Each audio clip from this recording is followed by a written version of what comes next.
Hey, Alex, Shangpeng, San Jose Hockey now. Welcome to San Jose. Thank you. What was your reaction to the trade? Um, I think just a little surprised. Um, Obviously, yesterday was a busy day around the league. A lot of guys signing new contracts and stuff, and I think you didn't really expect the trade to kind of happen. So I guess just a little bit surprised. I think anytime you get traded, a little bit of surprise comes out to play, but definitely very excited. It's going to be a great opportunity to play some games and also get to work with some new guys and get to know some new guys, and hopefully make some good friends and learn a lot about a new city. And it'll be my first time playing in the Western Conference, so get adjusted to travel schedules and all that, and what it's like living on the West Coast. So just a little surprising, but also a lot of excitement came with it as well. Mike Rear said he spoke with you yesterday, and you talked about how you are open, embracing of a challenge. And obviously, coming to San Jose, there's a challenge there. The team was in the standings was lagging last year. One of the things, of course, that I think you'll be asked to do is to mentor Yaroslav Askarov. So, how do you see that role in particular? Yeah, just being myself, honestly, being a good teammate, being a good partner. Um, I've been with a few different guys now. Obviously, Jars these last few years, and then when I was in Detroit with Hoos and Thomas Grice.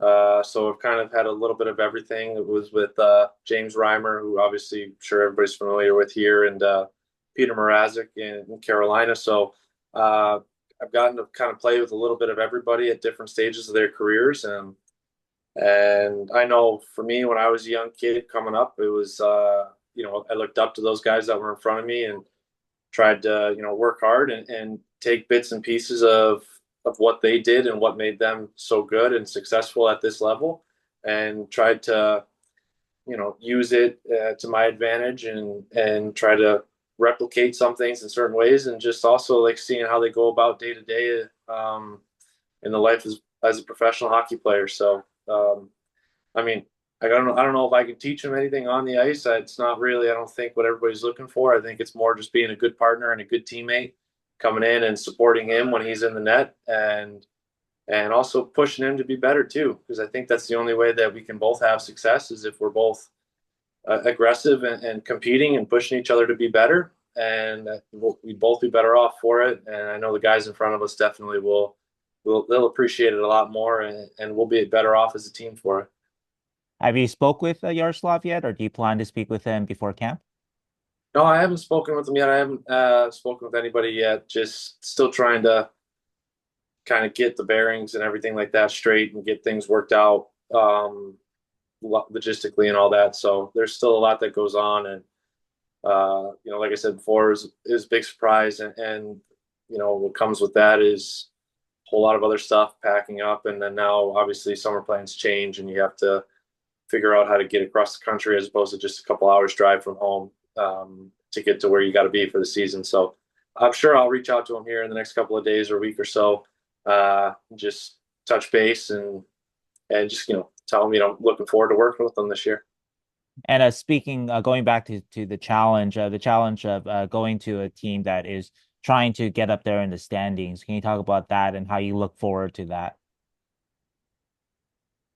Just an exciting challenge. It's another opportunity to prove your worth and show what kind of player you are, what kind of person you are, and obviously, I'm sure that everybody in that locker room, they look back at the year, and everybody wishes they could be better. Everybody wants to be in the playoffs, and I think if you watch the last few months of these playoffs, and you see the caliber of hockey that's being played, um, I think that's what everybody wants to do. Everybody wants to be in that position to have a chance to win, and um, it's not going to be easy. It's never easy. It doesn't matter, what happened the year prior and what happens in the summer. It's going to be a lot of work. So just very excited for the opportunity and the challenge to come in and play games and hopefully, have some success with everybody. And Mike Rear said that you were one of his top goaltending targets, if maybe his top goaltending target this off season. What's that mean to you, and what do you think the Sharks see in you? Um, I mean, it's nice to hear. It's good to hear. I think you always want to hear that you're wanted wherever you go, and um,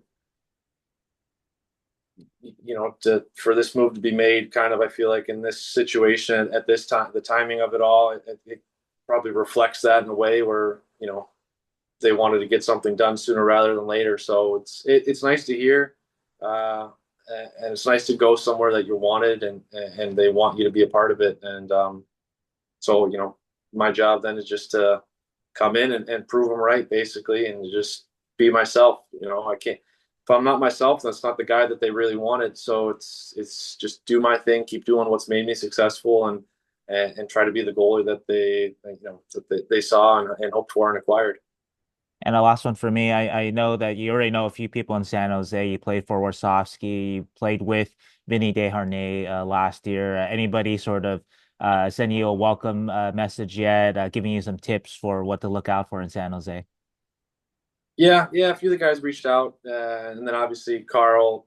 I think Carl was a big one too, reaching out from Pitt, just saying anything that he ever any needed, anything that we needed, to reach out and help out. Obviously, Warzy reached out as well, and you're familiar with him. So, and same with Vinny.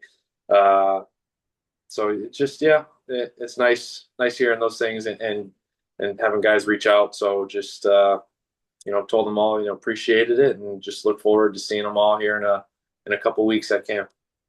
All right. Thanks, Alex. Look forward to meeting you. Yep, thank you. Curtis. Hey Alex, this is Curtis Pashelka from the San Jose Mercury News. Thank you again for doing this today. How would you evaluate your season last year? Obviously, it was a tough year for the Penguins, but just individually, how would you kind of assess your season last year? I thought it was all right. Um, I just think it was all right. I think speaking at the end of the year there, not only with Kyle, but I think I spoke to the media and Pitt as well on it. Like it was just an all right year. I mean, it's hard to go anywhere else with it. There were some bumps in the road. There was also quite a few bright spots as well, and I was given an opportunity to play a lot of games in a row, and then at the end of the year, there Jars was getting an opportunity to play as well. So I didn't get to play a lot down the stretch, but that's how it goes. So I felt like for the most part it was consistent. Like it was consistent, but just consistently okay.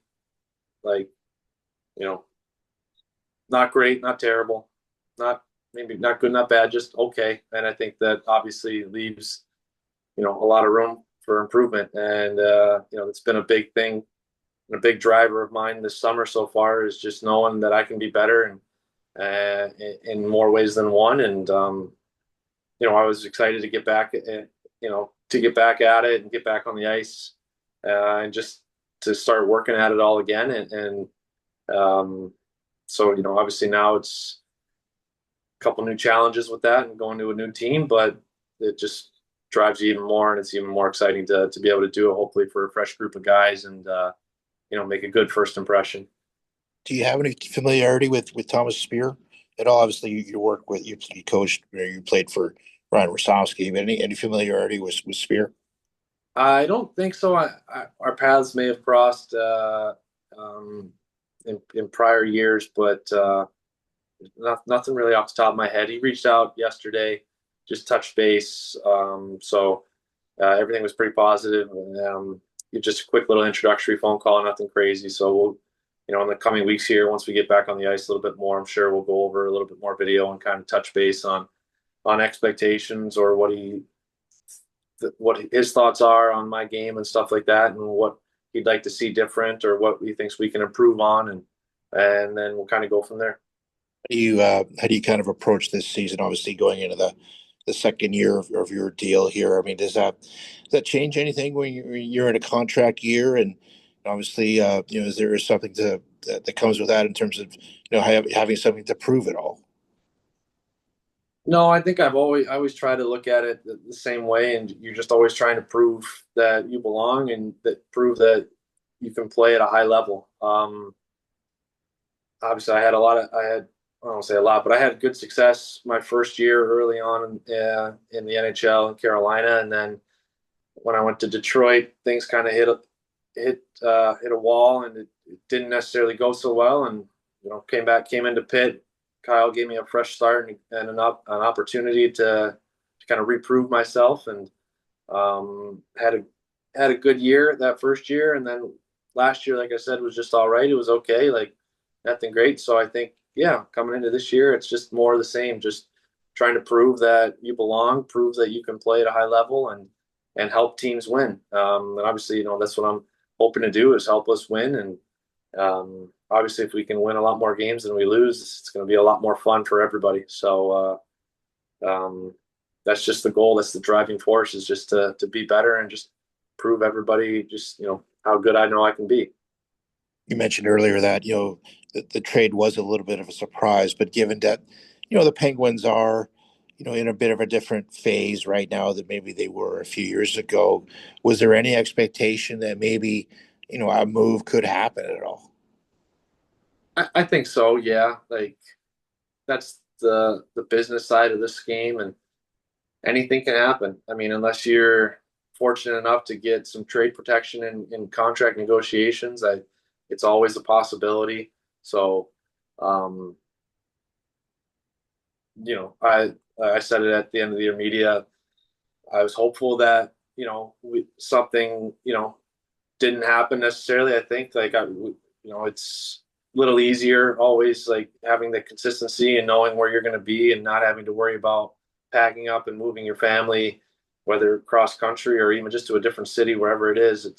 It's just nice having that consistency of being in one place for a few years in a row. So we were kind of hoping that was going to be the case, but things happen, and we'll adapt and we'll move on. And like I said, it was a surprise, but that's part of the game. So, and it's just another exciting opportunity and challenge for myself and my family to go through, and we're eager to get it going. How often do you get asked about your goal last season? Uh, when I came back home and saw a couple friends and neighbors and all that, it was one of the first things they brought up. Not so much anymore. So, thank you for bringing it up. It's been a couple of days since somebody had brought it up. So, it's yeah, it's just it's fun stuff. It's a good memory. It's something that I'll always remember and cherish and never forget. So it's hopefully we can have maybe another one of those type of moments this upcoming season. What are your takeaways of playing with Sidney Crosby for a couple of years, and you're looking forward to getting to know Mac Celebrini a little bit too? Just that how complete of a pro he is. Every day, like clockwork, at the rink, doing his thing, doing what he's got to do to get ready to practice, play, whatever it is. The routine doesn't necessarily change day to day, game to game, win, lose, whatever, rain, snow, sun. It's the same. Um, Takes care of his body and just competes. He just wants to win at the end of the day, and um, I think he understands, right? Like a win's a win at the end of the day, but there's a way that you win, and there's the right way to win, and not and necessarily the wrong way to win. So obviously going through a little bit of a stretch there as an organization, not making playoffs the last few years, it's tough, but there's been one constant really these last few years, and it's just been how excellent he's been, and it's been a treat getting to play with him on the ice and also getting to know him off the ice. He's a great guy. He's a great leader and a great person.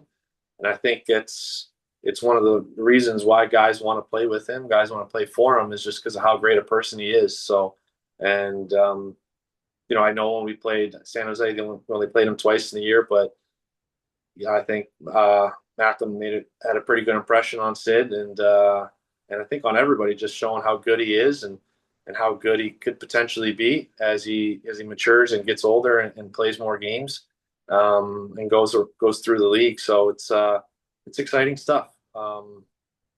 So looking forward to playing with some younger guys and some high skill guys, and hopefully can put the puck in the back of the net, and we can do a good enough job keeping pucks out. So Great. Thank you, Alex. yeah. Max. Hey, Alex Maxwell here from NHL.com and Sharks Hockey Digest. You've gone over a lot of things, but your journey from Carolina and the great rookie season up and down and finally finding a little bit of a home in Pittsburgh. What about your time in Pittsburgh maybe settled you into being able to find a role and solidify your game at an NHL level? I think one, I kind of just got back to being myself, uh, stopped worrying what was going on around me, and focusing on myself and controlling the things that I can control. Um, and it's unique as a goaltender. That's the one thing that's the only thing you have control of is yourself and how you react to things. Um, and there's situations, pucks are going to go in, pucks are going to go off guys, and it's not always going to be, you know, there's necessarily not something you can do on every goal, but it's how you react to them and how you respond. And the guys see that, and they feed off of it. They feed off your energy, whether it's negative or positive, or neutral. They feed off it, and they know when you're feeling it. They know when you're on it, when you're off it, and they know if you're going to shake one off or not. So it's something that I tried to work on and get back to, and just being calm and cool, and focusing on myself. And I also thought we had a good group of guys in the room as well. There's a lot of great people in that locker room and in that organization, and it's a lot more fun to play with good people and play for good people. And I think if you can have a good environment in the locker room, it goes a long way. And so I'm hoping to bring a little bit of that the good vibes and just good personality and good human being to that room, and you never know where it can go. You mentioned just being in the room. One thing that the Sharks are trying to create with Coach Warsofsky is that winning culture and the good personality. What about him as a coach and how he connects with the players brings those situations? Yeah, I mean he's obviously had success at multiple levels now. He won a East Coast championship. We won the Calder Cup in Charlotte a few years ago, and then now even recently this summer, coaching the men's team to gold at the Worlds. It's great to see, and I think each one of those moments he'll draw from in different situations. And he's a little bit of a fiery guy. I don't know how much he's changed and dialed it back a little bit since his time in Charlotte. But I know he was very emotional, and he cares. And I think that's what guys want to see, is they want to see someone that's invested and that wants to win just as bad as you do. And he's not going to accept, defeats and failures and whatnot. And he's not going to accept like lack of compete and energy and all that. It's just not going to fly. So that's not how you create a winning culture. That's not what winning teams have. And I think he'll do a great job of getting guys ready and teaching and supporting guys when they need it, but also being honest with guys and being upfront and telling it how it is, and bringing some energy as well. So, I'm excited to see it and excited to work with them again. And then last one for me, just what did Eric Carlson tell you about San Jose? Did he try to give you any food places to eat or warnings about what Joe Thornton's going to be like around here or anything like that? No, nothing crazy like that. Just said enjoy the sunshine.